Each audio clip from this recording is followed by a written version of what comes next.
আসসালামু আলাইকুম রহমতুল্লাহ।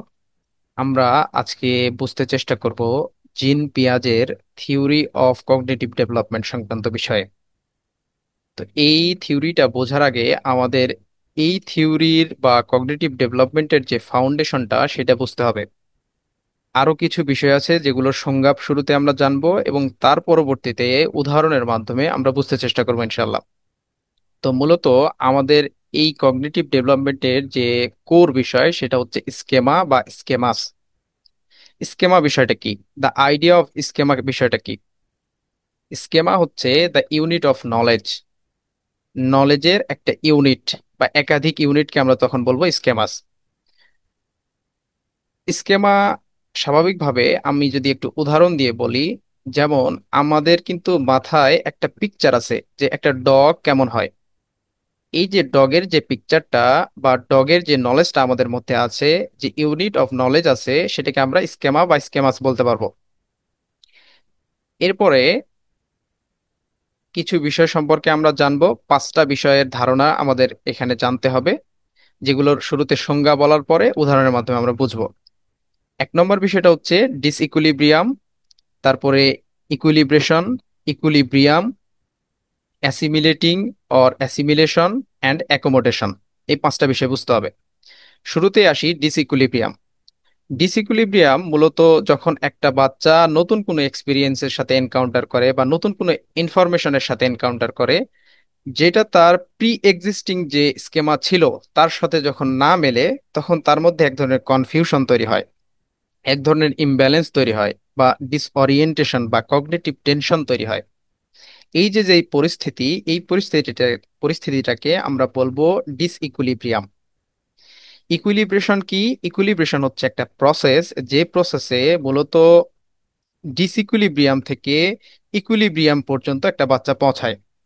অর্থাৎ তার মধ্যে যে কগনিটিভ টেনশন তৈরি হয়েছে সেটাকে রিজলভ করে ফেলে। এই যে রিজলভ করে ফেলার প্রসেসটাকে বলতেছি আমরা ইকুইলিব্রেশন। ইকুইলিব্রিয়াম বিষয়টা কি? যখন কোনো বাচ্চা ডিসইকুইলিব্রিয়ামে পতিত হয় বা ডিসইকুইলিব্রিয়াম ফেস করে, তখন অ্যাসিমিলেটিং বা অ্যাকোমোডেটিং এর মাধ্যমে যে নতুন ইনফরমেশনটাকে সে রিজলভ করে ফেলে এবং একটা সলিউশনে উপনীত হয়, এটাকে আমরা বলবো ইকুইলিব্রিয়াম। এরপরে আমরা বুঝতে চেষ্টা করব অ্যাসিমিলেশন এবং অ্যাকোমোডেশন সংক্রান্ত বিষয়। অ্যাসিমিলেশন হচ্ছে একটা প্রসেস, যে প্রসেসে নিউ ইনফরমেশন এক্সিস্টিং স্কেমাসের সাথে মিলিত করা হয় বা ইন্টিগ্রেট করা হয়। পূর্বের যে স্কেমাটা ছিল বা স্কেমাস ছিল সেটার কোনো অল্টারেশন ছাড়াই। আমরা উদাহরণের মাধ্যমে পরবর্তীতে বুঝবো, আপাতত সংজ্ঞাগুলো বুঝি। আর অ্যাকোমোডেশন হচ্ছে একটা প্রসেস, যে প্রসেসে এক্সিস্টিং যে স্কেমাটা ছিল বা স্কেমাস ছিল সেটাকে মডিফাইড করতে হয়, সেটার স্ট্রাকচারকে মডিফাইড করে নতুন একটা স্কেমা গঠন করতে হয়। এতক্ষণ আমরা যে সংজ্ঞাগুলো দেখলাম, এই সংজ্ঞাগুলো উদাহরণের মাধ্যমে আমরা বুঝতে চেষ্টা করব। ধরে নিচ্ছি একটা বাচ্চা, সেই বাচ্চাটা ডগ সংক্রান্ত তার যে নলেজ, সেই নলেজ আছে দুইটা, বা সেই সংক্রান্ত তার মাথায় যে পিকচার আছে সেই বৈশিষ্ট্য হচ্ছে দুইটা। ডগের চারটা পা থাকে এবং এরা বার্ক করে। এই যে তার মধ্যে এই পিকচারটা আছে বা তার যে এই বৈশিষ্ট্যটা জানা আছে, সেটাকে আমরা বলবো ইনিশিয়াল ইকুইলিব্রিয়াম। এরপরে সে একটা নতুন জাতের বা নতুন ব্রিডের কুকুর দেখলো, অর্থাৎ সে এনকাউন্টার করলো নিউ ইনফরমেশনের সাথে। তাহলে তার মধ্যে একটা কগনিটিভ টেনশন তৈরি হবে, বা ডিসঅরিয়েন্টেশন বা ইমব্যালেন্স বা কনফিউশন তৈরি হবে।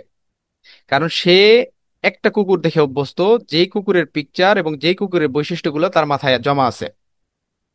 এরপরে যেহেতু সে দেখছে যে এইটাও একটা কুকুর যে বার্ক করছে এবং চারটা পা আছে, অর্থাৎ এখানে অ্যাসিমিলেশন হবে। অর্থাৎ তার যে প্রি এক্সিস্টিং বা এক্সিস্টিং স্কেমা আছে বা স্কেমাস আছে, তার কোনো অল্টারেশন বা স্ট্রাকচারের পরিবর্তন করতে হচ্ছে না, জাস্ট এর সাথে ফিট করে সে ইকুইলিব্রিয়াম অর্থাৎ একটা রিজলভে পৌঁছে যাচ্ছে। আরেকটা উদাহরণের মাধ্যমে বুঝতে চেষ্টা করি।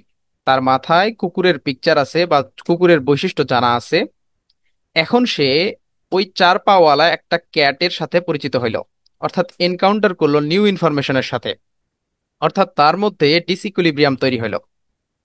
এখন সে দেখলো যে কুকুর যেরকম বার্ক করে, সেই বার্ক করার জায়গায় বাচ্চা এই বিড়ালটা ম্যাও শব্দ করছে।